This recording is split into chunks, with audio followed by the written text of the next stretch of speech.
السلام علیکم ناظرین، آج ہم آپ کو اہم ترین خبر سے آگاہ کرتے چلیں۔ 20 سال سے ایک غار میں گوشہ نشین، اس نے بھی کرونا ویکسین لگوا لی کرونا وبا سے بچنے کے لیے۔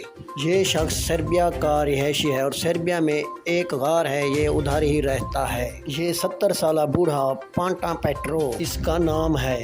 20 سال قبل اس نے سماجی دور میں اپنی طرز زندگی گزاری اور کئی شادیاں بھی کی اور باہر ملکوں میں مزدوری کے سلسلے میں گیا۔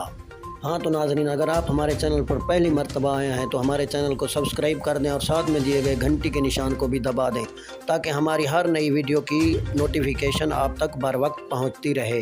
ہاں تو ناظرین، آپ کا قیمتی وقت ضائع کیے بغیر چلتے ہیں ویڈیو کی جانب۔ پانٹا پیٹرو گزشتہ روز ایک گاؤں میں آیا اور ادھر اس نے کرونا وائرس کے بارے میں سنا، لیکن اسے اپنی زندگی سے تو پیار ہے، اس لیے اس نے کرونا ویکسین لگوا لی۔